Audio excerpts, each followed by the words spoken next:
Good day, everybody. How are you all doing? This is Dr. Nandi. Today, we are going to talk about an introduction to thermodynamics. So, here I go.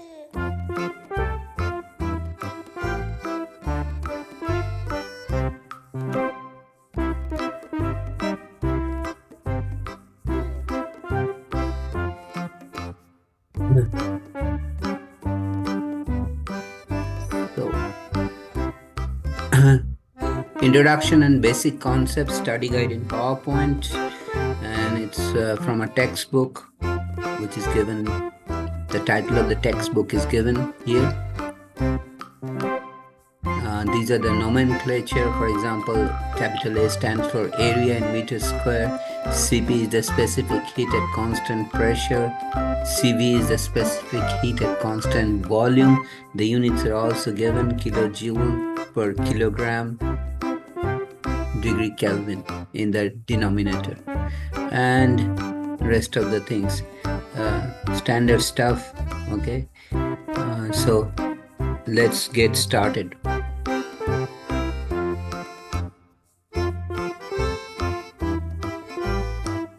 So they say study of thermodynamics is concerned with the ways energy is stored within a body and how energy transformations, which involve heat and work, may take place. One of the most fundamental laws of nature is the conservation of energy principle. It simply states that during an energy interaction, energy can change from one form to another, but the total amount of energy remains constant. That is, energy cannot be created or destroyed. So this is very important. This is law of conservation of energy. It states that energy remains constant. It is not created or destroyed. Okay, I will not read every sentence. Okay, here they distinguish the macroscopic approach to thermodynamics from the statistical thermodynamics. In the second paragraph, they're saying the review of thermodynamics is based on macroscopic approach. Macroscopic approach means the big picture, where a large number of particles called molecules make up the substance in questions. The macroscopic approach to thermodynamics does not require knowledge of behavior of individual particles and is called classical thermodynamics. It provides direct and easy way to obtain solution of engineering problems without being overly cumbersome.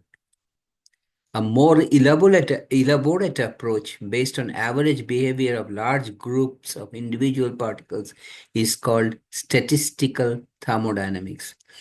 As opposed to engineering thermodynamics, statistical thermodynamics takes a microscopic approach. Okay, so we will move. A thermodynamic system, or simply system, is defined as a quantity of matter or a region in space chosen for study. So as you can see in the diagram, inside the oval shape is system. Okay, outside is the surrounding, and the system is surrounded by a boundary. Okay, the region outside the system is called the surroundings. The real or imaginary surface that separates the system from its surrounding is called the boundary. The boundary of a system may be fixed or movable. Okay, so surroundings are physical space outside the system boundary. System may be considered to be closed or open, depending on whether a fixed mass or a fixed volume in space is chosen for study. Fixed mass, fixed volume means it's closed system. Okay, so example of closed systems are sealed tanks and piston cylinder devices. Note the volume does not have to be fixed. However, energy in the form of heat and work may cross the boundaries, boundaries of a closed system. Okay, so look at the picture on the top. In a closed system, mass transfer does not take place inside and outside. From outside to inside, from inside to outside. In a closed system, mass transfer does not take place. So mass m is constant. However, energy transfer can take place from outside to inside and from inside to outside in a closed system. Okay. So moving boundary, you can think of a piston, for example, in a cylinder. Okay. As you press the piston down, the gas volume changes from the right to the left because it is being compressed. The boundary is fixed. Okay. So what is an isolated system? An isolated system is a general system of fixed mass where no heat or work may cross the boundaries. An isolated system is a closed system with no energy crossing the boundaries and is normally a collection of a main system and its surroundings that are exchanging mass and energy among themselves. Okay, so isolated system boundary in the diagram is shown as the blue boundary of the rectangle. That's an isolated system. Okay, and in isolated system, inside the isolated system, you have different surroundings which are exchanging mass and work with the system, also heat. Okay, but the isolated system boundary, no transfer takes place from outside to inside the blue rectangle. Why? Because it's an isolated system. No heat, no work, no mass is transferred in and out across the isolated boundary, system boundary. So, what are the properties of a system? Any characteristic of a system in equilibrium is called a property. This property is independent of the path used to arrive at the system condition. So, okay.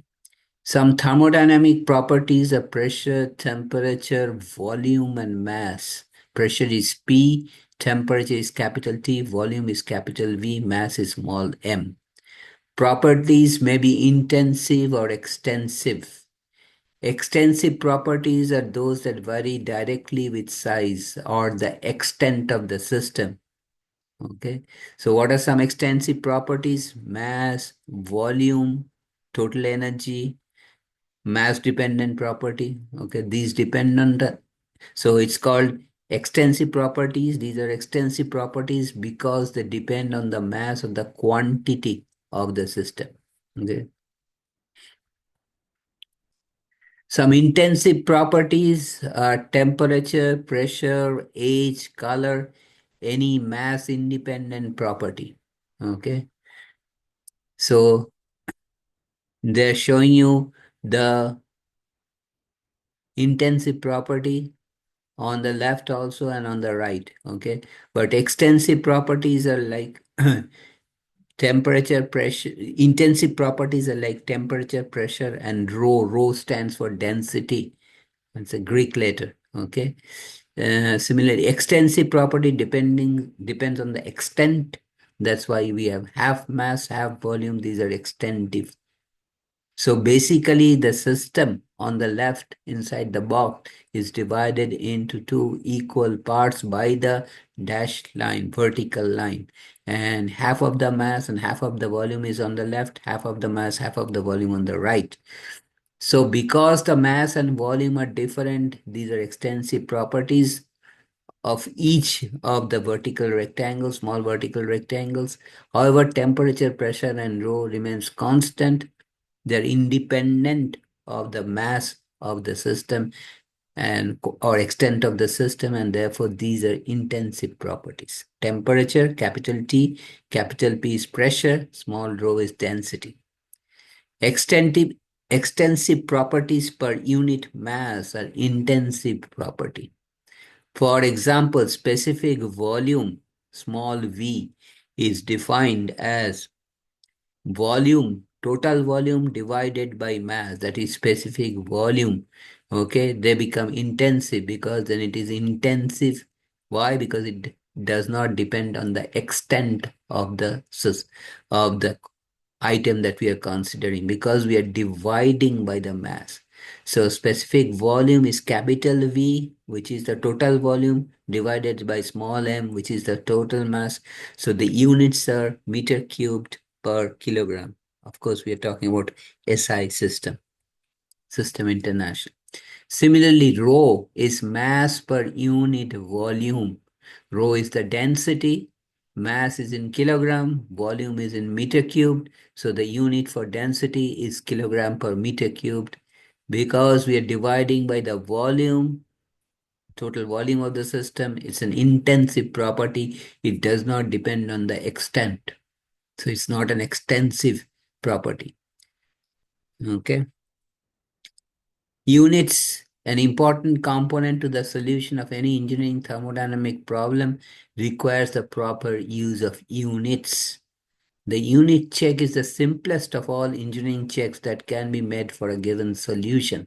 Since units present a major hindrance to the correct solution of a thermodynamic problems, we must learn to use them carefully and properly. The system of units selected for this course is the SI. SI comes from System International, okay? Also known as the International System. System International is the French, and International System is the English, sometimes called the metric system. In SI units, in SI, the units of mass, length, and time are kilogram, meter, and second. We consider force to be derived unit from Newton's second law. That is, force is equal to mass times acceleration. Capital F is mass times acceleration. Okay. So what is the unit of force? 1 Newton is the force needed to accelerate a body owing which weighs 1 kilogram, and we want to accelerate it to 1 meter per second square. So 1 Newton is, by Newton's second law, is equal to 1 kilogram accelerated to 1 meter per second square. This definition of the Newton is used as the basis of the conversion factor to convert mass acceleration units to force unit. The term weight is misused to express mass. Unlike mass, Wt is the weight, is a force. Weight is the gravitational force applied to a body, and its magnitude is determined from Newton's second law. Remember, Newton's second law is mass times acceleration. Here, Wt is mass accelerated to g. Now you ask, what is g? G is the gravitational constant. Okay, local gravitational acceleration. G is 9.807. You can simplify it to 9.81 meters per second square. That's the acceleration. Okay, at sea level and 45-degree latitude to be specific. The weight of a unit volume of a substance. Unit volume. Okay, so if you take unit volume like 1 meter cubed, etc. The weight of a unit volume of a substance is called specific weight, and W is equal to, in this case, your unit volume. So M divided by V, volume is unit, 1 meter cubed. So it becomes rho. Small weight is the specific weight, is rho times G, where G is the acceleration due to gravity or gravitational constant. Okay. Oftentimes, the engineer must work in other system of units. Comparison of the United States customary unit, USCS, or English system and the Slack system of units with the SI unit system is shown below. Okay, so you have the different unit. Most likely you will be using the SI or the British system, English system. Okay, mass is in kilogram. Okay, and pound mass is in a British system and English system. Similarly, meter in length in SI units, foot is the length unit in English system. Then you have force Newton and pound force in English system. Sometimes we use the mole number in place of mass. In SI units, the mole number is the kilogram moles or kmol. Newton's second law is often written as F is equal to ma divided by gc, where gc is the gravitational constant and is obtained from the force definition. In the SI system, 1 Newton is that force required to accelerate 1 kilogram mass to 1 meter per second square. The gravitational constant in the SI system is given by GC is equal to 1 kilogram to 1 meter per second square divided by force 1 Newton, or 1 kilogram meter divided by Newton second square.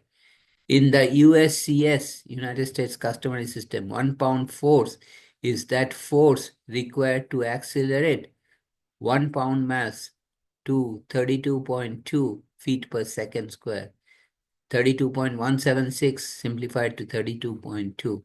So GC in the USCS system is 32.2 foot pound mass divided by pound force second square. Okay. Slug I will not worry about. An object at sea level has a mass of 400 kilogram. Find the weight of this subject on the earth. Find the weight of this object on the room where the local gravitational acceleration is 1/6 that of the earth. So what is the weight WT of the body in earth is mass times G. G is the gravitational constant.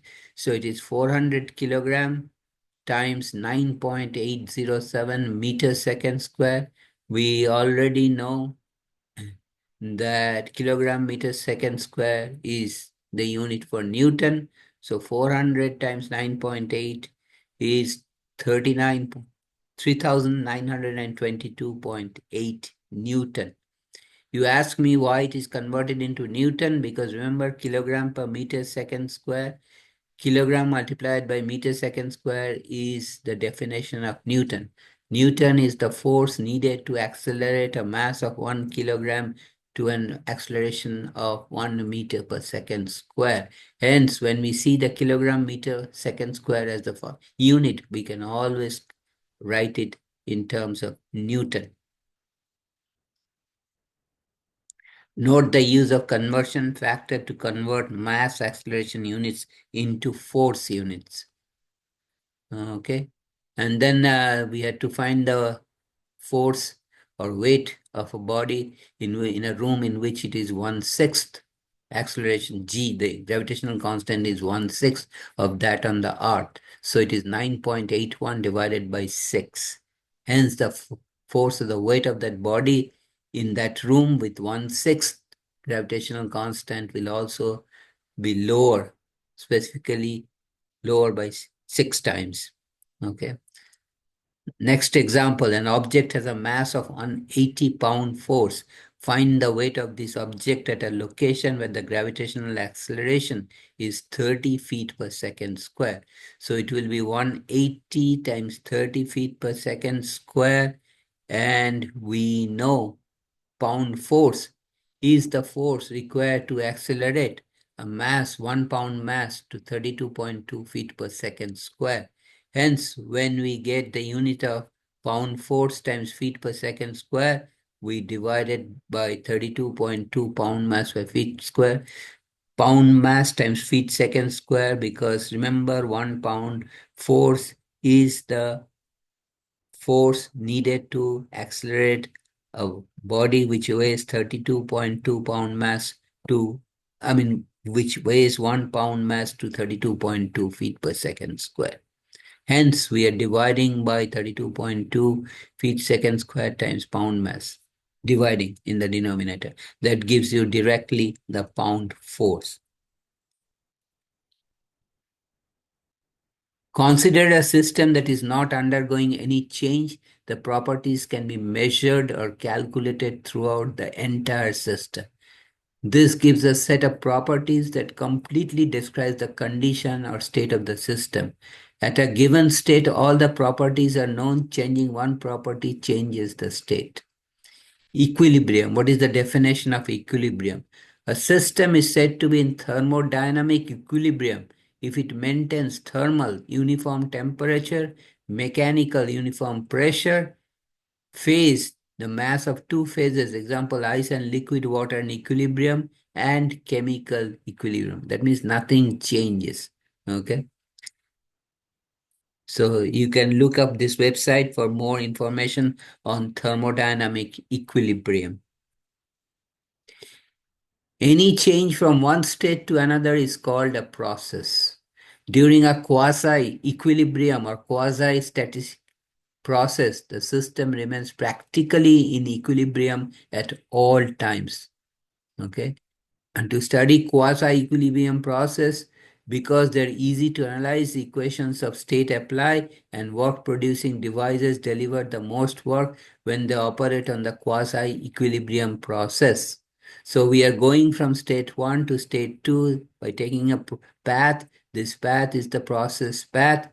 In most of the processes that we will study, one thermodynamic property is held constant. Some of these processes, so one thermodynamic property is held constant. Some of these processes, they're known by different name. For example, when pressure is held constant, it is called an isobaric process. When temperature is held constant, it is called isothermal process. When volume is held constant, it is called isochoric.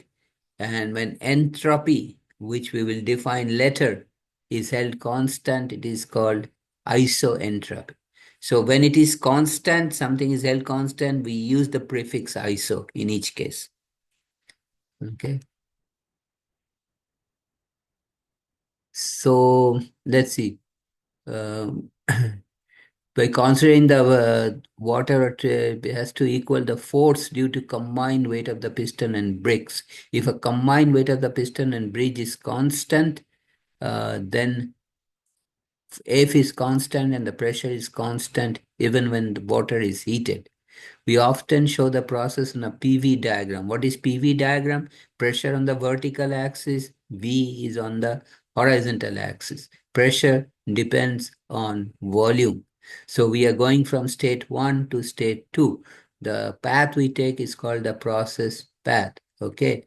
And at process path 1, starting position 1, it is at initial state 1 where its volume is V1 and pressure is P1, which will be on the vertical axis.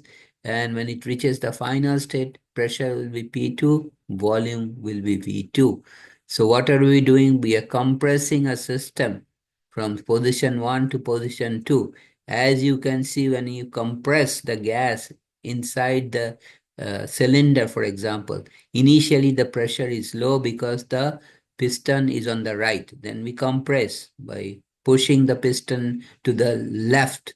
The pressure increases, the volume decreases. Okay.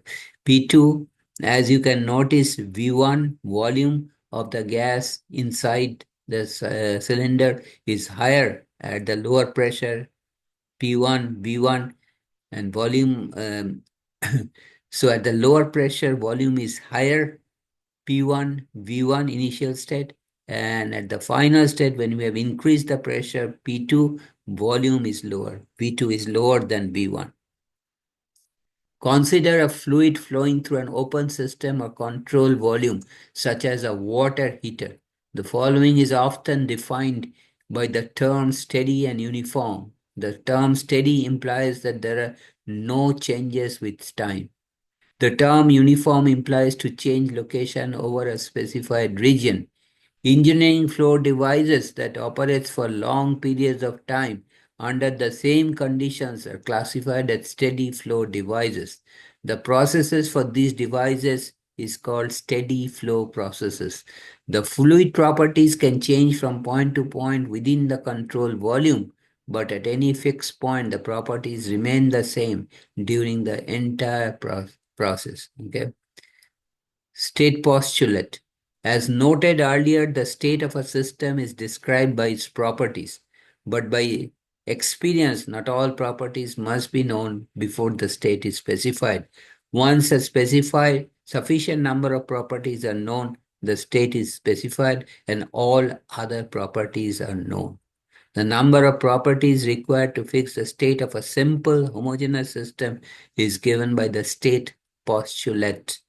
The thermodynamic state of a simple compressible system is completely specified by two independent intensive properties. So again, so what is the state postulate? So we have a simple compressible system like a gas in a cylinder. The thermodynamic state of that is completely specified by two independent intensive properties. Two independent intensive properties. Okay. Again, intensive properties means it does not depend on the quantity or the extent. Okay. A process or a series of connected processes with identical states is called a cycle. Below, a cycle is composed of two processes, A and B. A is on the left, B is on the right, or A is on the bottom, B is on the top. Along process A, the pressure and volume change from state 1 to state 2. Okay.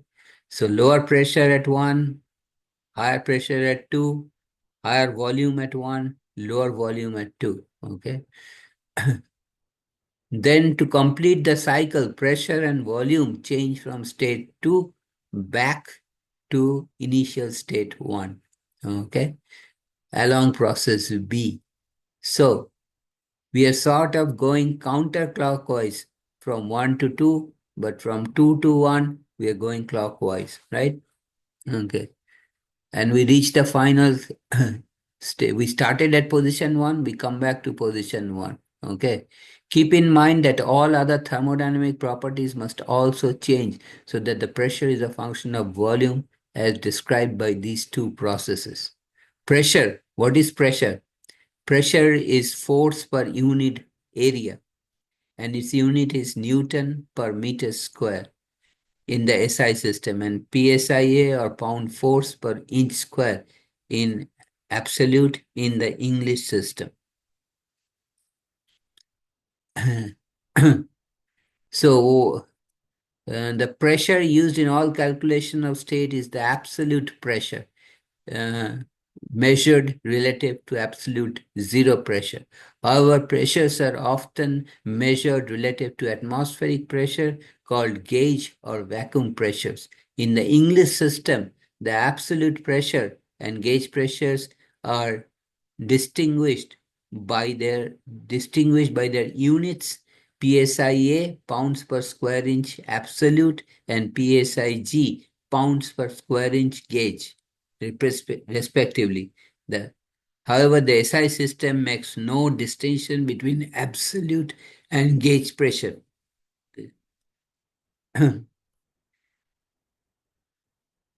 So, the pressure that we observed as given by the equation in the center is the atmospheric pressure plus minus. It can be plus the gauge pressure or it can be minus the gauge pressure. When plus P gauge pressure is used, then P absolute is greater than P atmosphere. And when minus P gauge pressure is used for the vacuum gauge, then the P absolute is less than P atmosphere. Okay. The relation of atmospheric and gauge pressure is shown below. Okay. So you can see P absolute on the right, P absolute plus P gauge gives you P atmosphere plus P gauge gives you P absolute, the diagram on the right. On the left, you have P atmosphere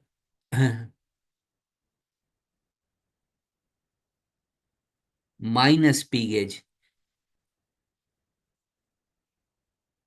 gives you P absolute. Okay.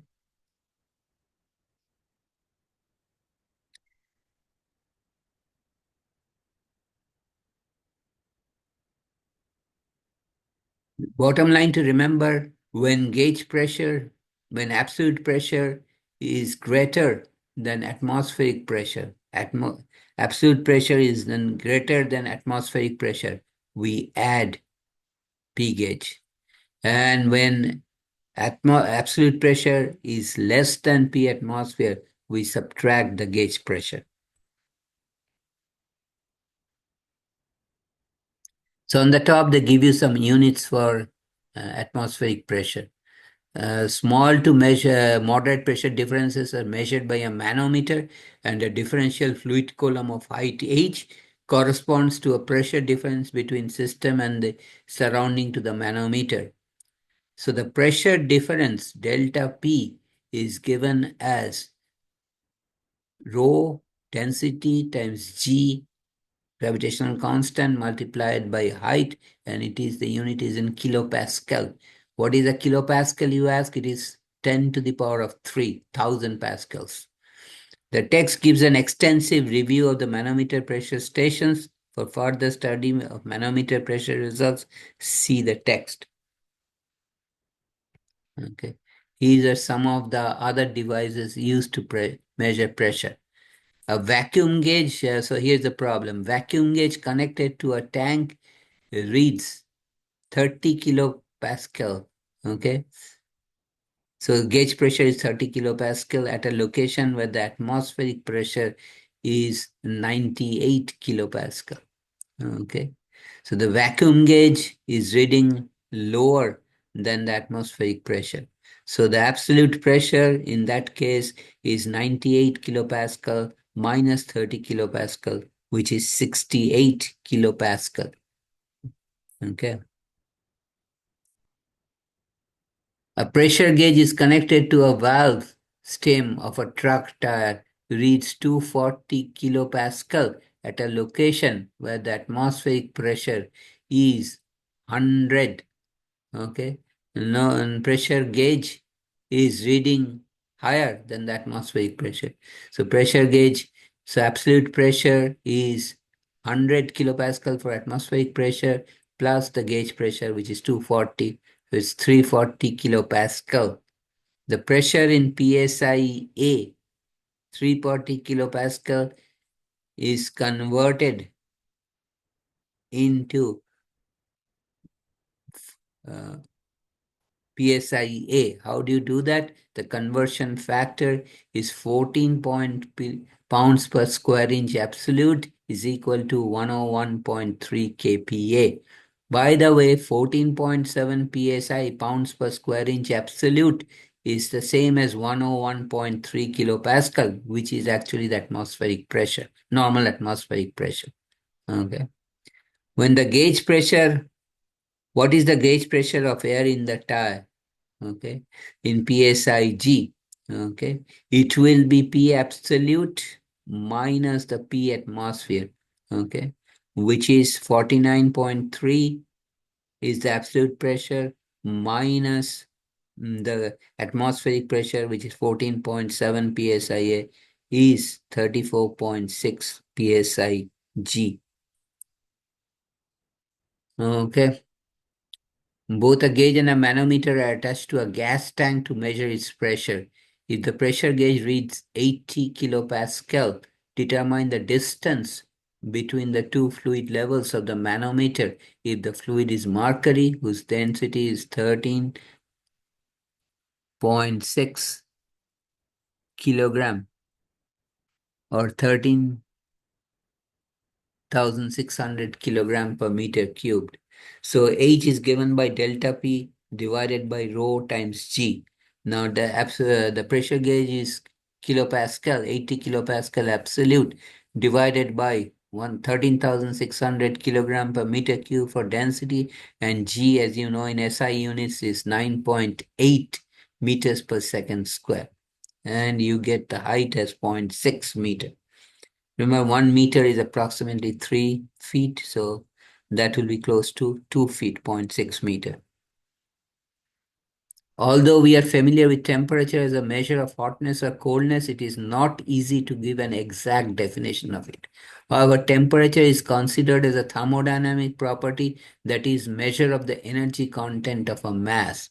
When heat energy is transferred to a body, the body's energy content increases, and so does its temperature. In fact, it is the difference in temperature that causes energy, called heat transfer, to flow from a hot body to a cold body. Two bodies are in thermal equilibrium when they have reached the same temperature. If two bodies are in thermal equilibrium with a third body, they are also in thermal equilibrium with each other. This simple fact is called the zeroth law of thermodynamics. The temperature scales used in SI and English system today In SI, it is Celsius scale. In English system, it is Fahrenheit scale. These two scales are based on a specified number of degrees between the freezing point of water, which is 0 degrees Celsius or 32 degrees Fahrenheit, and the boiling point of water, which is 100 degrees Celsius or 212 degrees Fahrenheit. What is the conversion? Temperature in Fahrenheit is 1.8. 9 divided by 5 is 1.8 multiplied by temperature in Celsius plus 32. So Fahrenheit temperatures are always higher numerically. Okay, water boils at 212 degree Fahrenheit at 1 atmosphere pressure. At what temperature does water boil in Celsius? You plug it in the equation, you'll get 100 degrees Celsius. Like pressure, the temperature used in thermodynamic calculation must be in absolute unit. The absolute scale in SI system is the Kelvin scale, which is related to a Celsius scale by temperature in Kelvin is temperature in degrees Celsius plus 273.15. In English system, the absolute temperature scale is Rankine scale, which is related to the Fahrenheit scale by T in Rankine is equal to T in Fahrenheit plus 459.67. Okay. Also note that T in Rankine is 1.8 times T in Kelvin. So here they're showing a comparison. Okay. This figure shows that according to International Temperature Scale of 1990, ITS 19, the reference for the thermodynamic temperature scale is triple point of water or 0.01 Celsius. Okay. And this size point is 0 degrees Celsius, but team point is 99.975 at 1 atmosphere and not 100 degrees centigrade, as was previously established. Okay. Okay, the magnitude of each division Kelvin are related. So change in temperature in Rankine is change in temperature in Fahrenheit. Delta T in Rankine is equal to delta T in Fahrenheit. Okay. So I will stop here today. If you have any question, comment, please write me a note. I'll love to see your comment. If you like this video, please give me a thumbs up. I really appreciate that. If you like this video, share with your friends. You and your friends, please subscribe to my channel by hitting the red subscribe button and let YouTube know that you'd like to be notified every time I upload a new video, which I do almost every day. Thanks for watching. Take care. Have a nice day and do not forget to visit me tomorrow when I'll be back with another interesting video, interesting problem. Okay. See you later. Take care. Have a nice day.